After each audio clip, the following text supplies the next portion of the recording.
Pemerintah resmi mengumumkan penerapan skema kerja fleksibel atau work from anywhere atau WFA bagi aparatur sipil negara atau ASN dan pekerja swasta pada 16, 17, 25, 26, dan 27 Maret 2026.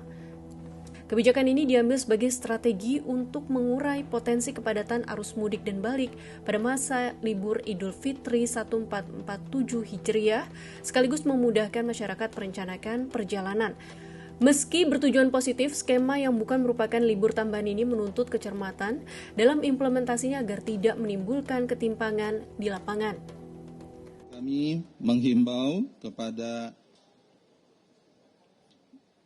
Gubernur, Bupati, Wali Kota untuk menghimbau kepada seluruh perusahaan agar memberikan kesempatan bagi pekerja atau buruhnya untuk melaksanakan pekerjaan dari lokasi lain atau yang disebut dengan work from anywhere pada tanggal 16 dan 17 Maret 2026. Kami juga mengharapkan agar perusahaan dapat memberlakukan WFA pada tanggal 25, 26, dan 27 Maret 2026. Hal ini dengan mempertimbangkan potensi lonjakan mobilitas arus balik para pemudik setelah melaksanakan Hari Raya Idul Fitri. Anggota Komisi 2 DPR RI Deddy Sitorus mengingatkan pemerintah agar kebijakan WFA tidak diputuskan secara serampangan tanpa kajian mendalam.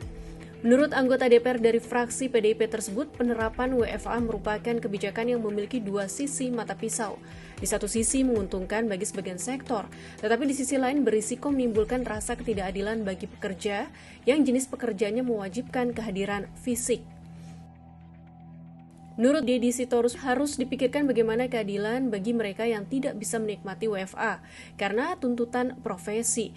Deddy juga menyoroti bahwa tanpa pengawasan yang ketat ada risiko besar di mana WFA disalahartikan sebagai hari libur terselubung, terutama di kalangan ASN.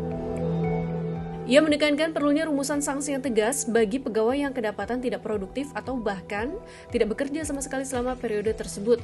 Jika tujuannya memang memberikan waktu istirahat lebih, Deddy menyarankan pemerintah untuk berterus terang mengenai status libur tambahan agar publik dapat memahami dampak dan konsekuensinya secara transparan.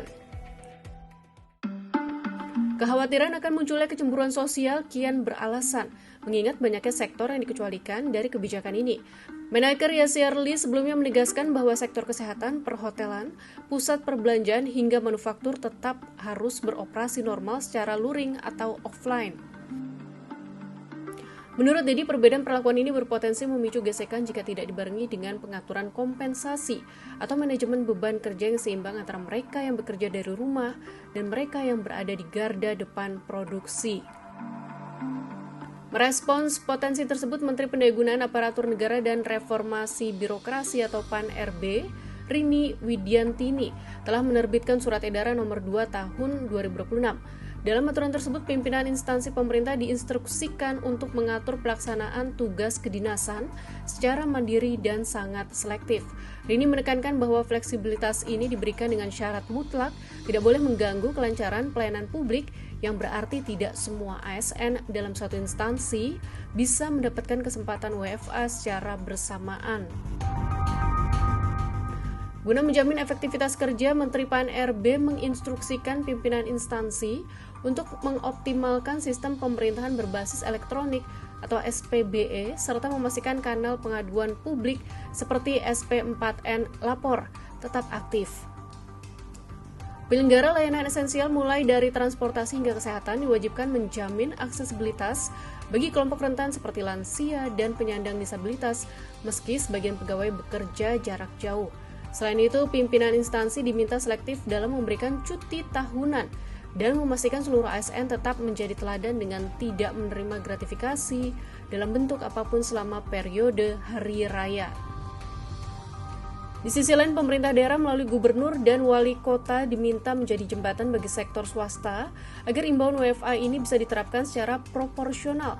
Perusahaan diharapkan tetap memberikan upah penuh tanpa memotong jatah cuti tahunan bagi pekerja yang menjalankan WFA. Namun tantangan besar tetap ada pada bagaimana memastikan produktivitas di sektor swasta tetap terjaga tanpa menciptakan diskriminasi antara staf administrasi yang bisa bekerja dari jauh dengan buruh pabrik yang harus tetap berada di lini produksi.